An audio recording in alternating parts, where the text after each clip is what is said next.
여러분 안녕하세요, 우창입니다. 여기는 지금 광화문이고요. 차가 지금 신호대기에 서 있습니다. 제가 제 유튜브 주말에 댓글을 보니까 부산 프레스티지의 소장님께서 제 유튜브 잘 보고 있다고 말씀하시면서 인간관계에 대한 어떤 그 스트레스나 이런 부분에 대해서 약간 언급을 해주셨어요. 저도 이제 이게 사람과 사람 간의 일이고 이게 큰 돈이 왔다 갔다 할 수도 있는 그런 직업이다 보니까 부동산 같이 일을 하는 부동산끼리나 아니면 저희의 고객들, 어떤 사람과 사람이 어떤 부동산을 사고 파는, 실제로 물건을 사고 파는 것 같지만 사람과 사람과의 관계에서 돈이 오가는 그런 일이다 보니까 이 재밌는 거는 정말 좋은 사람도 많지만 하나의 계약에서 언제 볼 거냐 이런 식으로 굉장히 인간의 인간성의 바닥을 보이는 그런 모습들을 많이 목격하게 됩니다. 어렸을 때는 그런 걸로 굉장히 실망도 많이 하고, 경우에 따라서는 저건 진짜 법이 있어가지고 저걸 그냥 놔두는 거지 정말 어떻게 해버리고 싶다 이럴 정도로 굉장한 분노를 일으키는 그런 사람들이 있어요. 과거에는 저도 그런 분노가 일어나는 그런 포인트가 생길 때마다 분노를 했었던 것 같아요. 근데 이 일을 이제 뭐 28년 뭐 이렇게 하다 보니까 그 분노를 조절할 수 있는 그런 방법이 있습니다. 어떻게 보면 그건 뭐 터득했다기보다 제가 살려고 이제 저도 그렇게 하는 거죠. 왜냐면 스트레스도 그 스트레스를 받을 때마다 폭발시키면요, 그 스트레스를 준 사람은 생각보다 스트레스를 안 받는데 저만 죽어나가는 거예요. 그래서 이 스트레스라는 게 돈이 나한테 실수령으로 몇 천만 원, 몇 억이 왔다 갔다 할 정도의 그런 거에서 돈이 왔다 갔다 하잖아요. 그러면 그 스트레스가 말도 못해요. 그래서 제가 요령을 한번 28년간의 경험상 그 요령을 한번 프레스티지 소장님께 한번 말씀을 드리려고 합니다. 두 가지입니다.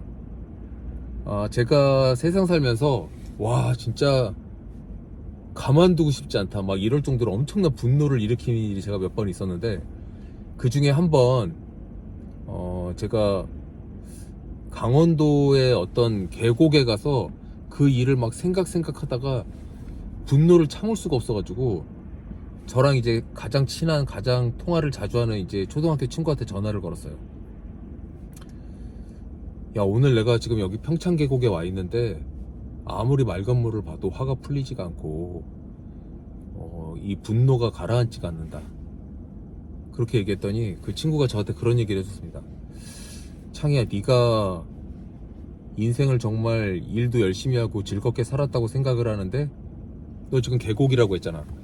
평창계곡에 너 물속에 보면 자갈이 있는데 그 자갈이 맑은 상류에서 내려오는 그런 물을 맞으면서 굉장히 시원함을 느끼면서 살아왔을 거야. 그게 이제 자갈을 저라고 표현한 거예요.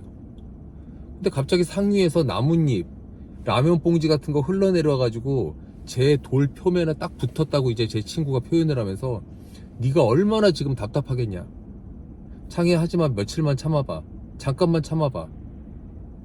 위에서 깨끗한 물이 계속 내려올 거라서 결국은 그 나뭇잎이랑 라면 봉지를 네가 지금 잠깐만 참으면 금방 흘러내려가게 해주고 너는 다시 시원하게 맑은 물을 맞으면서 살 수 있을 거야. 그런 얘기를 해주면서 저한테 그 부분을 폭발시키지 말고 참고 넘기라고 얘기를 했어요.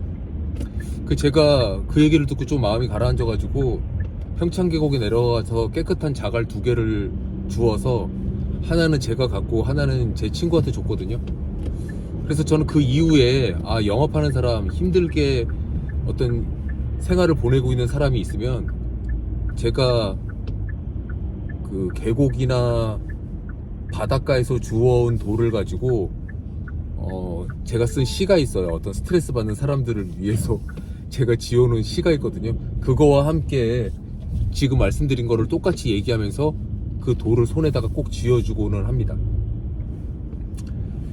또 하나는 그 같은 친구에게 그런 세월이 흘러서 또 제가 그 돌의 마음, 평창계곡에서 있었던 그런 참음의 마음을 갖지 못하고 더 큰 스트레스를 받는 일이 생긴 거예요. 거의 무슨 그 살인 분노를 일으킬 정도로 굉장히 화가 나는 일이 있었어요. 물론 이제 당연히 사랑과 관련된 일이고 그 사람은 계약을 같이 하는 상대방이거나 그랬었던 걸로 기억을 합니다. 근데 그때 똑같이 제가 그 친구한테 전화를 걸었어요. 그때는 아마 속초 바닷가였을 텐데, 야, 참을 수가 없다. 이거 어떻게 했으면 좋겠냐. 네가 저번에 얘기한 평창계곡의 돌얘기 가지고는 내가 스트레스가 가라앉지가 않는다. 이렇게 얘기했더니 그 친구가 굉장히 드라이하게 3가지 질문을 저한테 했어요. 여러분들 진짜 참을 수 없는 분노가 생겼을 때 그 분노가 머릿속에 떠오를 때 제가 지금 말씀드리는 거 3가지만 되뇌어 보세요. 첫 번째, 나는 죽을 병에 걸렸나? 대부분 아닐 거예요. 두 번째, 나의 가족이 아프거나 뭐 심각한 상황인가? 만약에 그런 경우도 있겠지만 또 보통은 대부분 그렇지가 않죠. 자, 마지막으로 3번째, 나는 어떤 금전적으로 사기를 당하거나 돈을 날린 적이 있나? 지금 현재 날리고 있나? 저희가 영업하는 과정에서 저는 이제 어떤 스트레스 받는 일이 있으면 이제 이 3가지를 생각합니다. 나는 아픈가? 건강하지도 않지만 아프지도 않죠. 요즘은 유병장수라고 합니다. 두 번째, 내 딸이나 내 가족이 아픈가? 그렇지 않습니다. 3번째, 돈을 날렸나? 그것도 아니에요. 제가 친구가 이 3가지를 질문해서 다 아니라고 얘기했더니 제 친구가 이렇게 얘기하더라고요. 창희야, 그 3가지 중에 아니라고 하면 네가 지금 화난 건 아무것도 아니잖아. 저 곰곰이 생각해보니까 화가 나기는 했는데 그 3가지 사례 중에 제 사례가 들어있지 않는다고 하면 나한테는 큰일이지만 생각해보면 아무것도 아닌 거예요. 뭐 죽을 일도 아니고 돈 날린 것도 아니고 내 가족이 아픈 것도 아니고. 자, 그래서 여러분들이 어떤 화와 스트레스가 났을 때 이 영업하는 사람들은 무조건 스트레스를 받게 돼 있어요. 그리고 그 제 댓글 남겨주신 부산의 프레스티지 소장님 같은 경우에는 뭐 표현을 뭐 사람 땡땡 같지 않은 막 이런 표현도 쓰셨는데 실제로는 어른들 말로 이 인두껍을 쓰고 있다고 다 사람이 아니에요. 진짜 사람으로서 이 거리를 걸어 다니고 있는 사람들 중에 진짜 사람 같지 않은 사람이 엄청 많아요. 그 사람들을 일일이 다 상대하면서 대한민국이 그래도 그들도 보호하는 법이 있는데 제가 뭐 어떤 물리적으로 힘으로 그들과 대응해봤자 아무 소용이 없고요. 그냥 흘려보내거나 그 상대방이 나쁜 놈이라 하더라도 그냥 원하는 거 어느 정도는 들어주고 그냥 그 인간을 다시 안 보는 거, 그게 가장 좋은 방법이라고 저는 생각을 하고요. 세상 살다 보면 이 나쁜 사람들은 저한테만 나쁜 짓을 하는 게 아니에요. 늘상 나쁜 짓을 하고 다녀요. 제가 그 사람 굳이 단죄할 필요가 없습니다. 상대할 필요도 없고. 옛날 공자님인지 맹자님인지 하신 말씀이 있어요. 죽이고 싶은 사람이 있을 때 직접 죽이지 말고 그냥 아예 신경 쓰지 말고 너의 일상을 그냥 살아가라. 저도 마찬가지예요. 뭐 화나는 일 있으면 됐고 그냥 순삭해버리고 그냥 제가 제 인생 사는 거예요. 열심히. 그럼 이제 공자님 말씀 표현에 따르면 그렇게 살다 보면 어떤 소문이 들릴 것이다. 그 소문은 제가 그렇게 어떻게 해버리고 싶다고 했던 그 사람의 시체가 강가에 떠올랐다는 그런 소문이 날 거라는 거예요. 그건 되게 끔찍한 소리 같이 들리지만 이런 의미예요. 내가 굳이 뭔가를 나쁜 짓을 할 필요가 없다. 저는 제가 절에 다니는데 아무리 죄 지은 나쁜 놈이라 하더라도 제 손으로 뭔가 손에다가 피를 묻히잖아요. 저에게도 그 업보가 온다고 생각을 합니다.